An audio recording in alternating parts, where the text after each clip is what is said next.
Welcome to the bird media. నేను మీ పవన్ కృష్ణమూర్తి.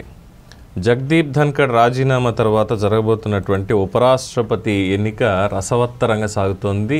రాజకీయంలో ఉన్నటువంటి కోణాలన్నీ కూడా ఒక్కొక్కటిగా బయటపెడుతోంది. సరే, తెలుగు రాష్ట్రాలకు సంబంధించి మనం చూసుకుంటే ఎన్డీఏ కూటమి తరఫున నిలబెట్టారు, రాధాకృష్ణన్ గారు నిలబెట్టారు.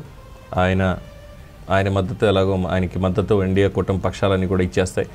వైఎస్ఆర్సీపీకి కేసుల భయం ఉంది కాబట్టి జగన్మోహన్ రెడ్డి గారు అక్రమాస్తుల కేసులు కావచ్చు, లిక్కర్ కేసు కావచ్చు, ఇతరత్ర అనేక కేసులు ఉన్నాయి కాబట్టి ఆయన పైన కేంద్రంతో లాలూచీపడో మొత్తానికి గత 5 ఏళ్లలో సొంత కొడుకు కంటే ఎక్కువగా చూసుకున్నారు జగన్మోహన్ రెడ్డిని అనేటువంటి ఒక సెంటిమెంటో మొత్తానికి ఆయన కూడా అడగకుండానే ఎన్డీఏ పక్షానికి మద్దతు ఇచ్చేశారు. తద్వారా నేను కూడా ఎన్డీఏలోనే ఒక భాగస్వామిని అని చెప్పుకునే ప్రయత్నం చేస్తున్నారు.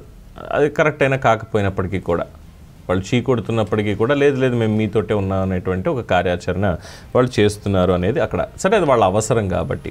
ఇక తెలంగాణకు వచ్చేసరికి కాంగ్రెస్ పార్టీ జస్టిస్ సుదర్శన్ రెడ్డి గారిని నిలబెట్టింది ఇండియా కూటమి. అందులోనూ రేవంత్ రెడ్డి రాజకీయం చేసి ఆయన ఈసారి ఈ సెంటిమెంట్తో మనం వెళ్ళాలి అని చెప్పి సుదర్శన్ రెడ్డి గారిని క్యాండిడేట్గా మొత్తానికి ప్రకటించారు. నామినేషన్ కూడా వేశారు, రిక్వెస్ట్ కూడా చేశారు. మన తెలుగు బిడ్డని సుదర్శన్ రెడ్డి గారిని కేవలం తెలంగాణ వాడిగాను లేదు కాంగ్రెస్ నిలబెట్టిందని కాకుండా మన తెలుగువాడు అనేటువంటి పాయింట్ మీద అందరూ మద్దతు ఇవ్వండి అంటూ అటు చంద్రబాబు నాయుడు గారిని, పవన్ కళ్యాణ్ని, అలాగే జగన్మోహన్ రెడ్డిని, ఇటు కేసీఆర్ని అందరినీ కూడా రేవంత్ రెడ్డి కోరారు.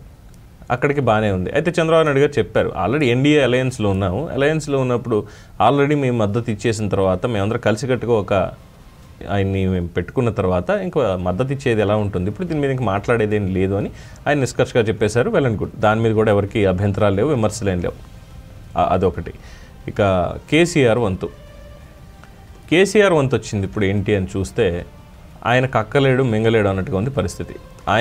అటు లోక్సభలో ప్రాతినిధ్యం లేదు. ఉన్న 4 రాజ్యసభ ఏవైతే సీట్లు ఉన్నాయో ఆ 4 తప్ప ఇంకేమీ లేవు. ఆ 4 తప్ప ఏం లేవు ఇంకా. రైట్. అలా చూసుకున్నప్పుడు ఈ 4 ఓట్లతోటి మరి ఏం జరుగుతుంది, మనం ఏం చేయగలుగుతాం? పోనీ ఇక్కడ ఏమైనా తెలంగాణ సెంటిమెంట్ని రగిలించడానికి ఉందా అంటే భారత రాష్ట్ర సమితిలోనే తెలంగాణ లేకుండా పోయింది. ఉన్న తెలంగాణ సెంటిమెంట్ని పక్కన పడేశారు. అందుకే ఓడిపోయారు కదా మొన్న. సో ఇప్పుడు కొత్తగా వచ్చేది ఏముందిలే మనకి అనేటువంటి విధంగా ఈ ఉప ఎన్నికలకి దూరంగా ఉండాలి అని నిర్ణయించుకున్నట్టుగా ఒకటి తెలుస్తోంది. అంటే దూరంగా ఉండడం అంటే ఇక్కడ సుదర్శన్ రెడ్డి గారికి కనీసం మద్దతు కూడా ఇవ్వకపోవడం. అంటే ఆ 4 ఓట్లతోటి ఏం ఒరిగిపోతుంది అన్న పాయింట్ పక్కన పెడితే రాజకీయంగా కానీ ఇంకో రకంగా కానీ మనకేం పెద్ద ప్రెషర్ లేదు. ఇప్పుడు మనం అంతా కూడా స్టేట్లోనే కొట్లాడేది. మనం సెంట్రల్తో మనకేమీ లేవు, ఎలాగో ఆలోచించబడ్డానికన్నా ఇంకోటనో మనం ఏం చేసేది ఏం లేదు. ఎందుకు వచ్చింది ఇదంతా అని చెప్పి ఆ 4 ఓట్లు ఏదో సుదర్శన్ రెడ్డి గారికి వేసేస్తే పోన్లేరనైనా తెలుగు రాష్ట్రాల నుంచి కాంగ్రెస్ పార్టీ నిలబెట్టింది అని చూడకుండా తెలుగువాడికి ఓటేసింది బీఆర్ఎస్ అని చెప్పి చెప్పుకోవడానికి, తెలంగాణ బిడ్డకు ఓటేసిందని చెప్పుకోవడానికైనా కూడా కాస్త అవకాశం ఉండేది.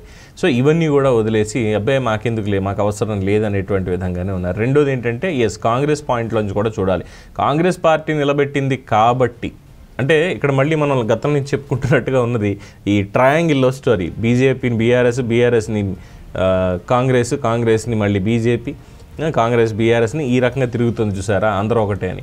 సో ఇలాంటిది రాకుండా ఉండాలి అంటే ఇప్పుడు ఒకవేళ కాంగ్రెస్ నిలబెట్టింది, ఇండియా కూటమి నిలబెట్టింది అని చెప్పి మా 4 రాజ్యసభ సీట్లు ఏవైతే ఉన్నాయో దాని ఓట్లు సుదర్శన్ రెడ్డి గారికి వేయిస్తే అదిగో చూసారా కేసీఆర్ కాంగ్రెస్ తోటి ములాఖత్ అయిపోయాడు, అందుకే ఆయన ఓట్లు వాళ్ళకి వేయించాడు, మనం అడిగిన అడగకపోయినా ఒకవేళ వేసుంటే గౌరవించేవాళ్ళం కదా అని బీజేపీ వాళ్ళు ఎక్కడ మీద పడతారు అని.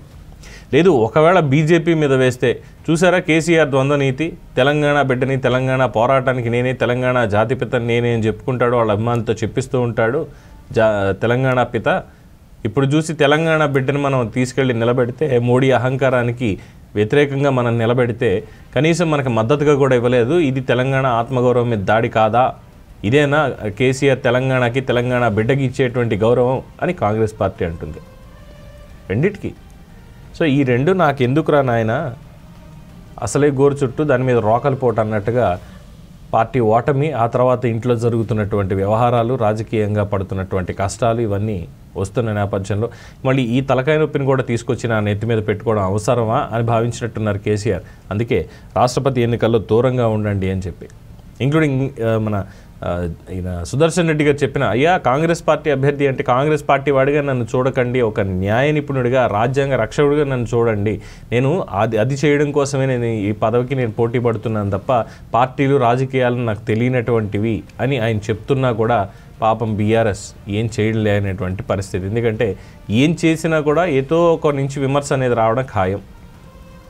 ఎన్డీఏకి ఓటేస్తే ఇటు ఇండియా కూటమి రేవంత్ రెడ్డి ఆట ఆడుకుంటాడు ఇంకెక్కడ లేదు, ఇక్కడ సుదర్శన్ రెడ్డికి ఓటేస్తే ఇండియా కూటమి అభ్యర్థికి అటు బీజేపీ మొదలు పెడుతుంది గేమ్ అనేది. ఎందుకంటే ఇప్పుడు మళ్ళీ సిబిఐ ఎంక్వైరీ నడుస్తుంది కాళేశ్వరంకి సంబంధించి, నిన్న ప్రవీణ్ సూద్ రావడం ఇదంతా కూడా అయింది కదా. సో ఇలా వరుసగా ఉన్న నేపథ్యంలో అన్ని విషయాల్లో ఇంకెందుకులే అనవసరంగా మనకు వచ్చింది, మనం సైలెంట్గా ఉండడం బెటర్ అనుకొని ఎన్నికలకి దూరంగా ఉండడమే బెటర్ అని నిర్ణయించుకున్నట్టుగా తెలుస్తోంది. మరి కేసీఆర్ తీసుకున్న ఈ నిర్ణయానికి మీరేమంటారు? మీ అభిప్రాయాన్ని కామెంట్స్ రూపంలో తెలియజేయండి. చూస్తూనే ఉండండి ది బర్డ్ మీడియా.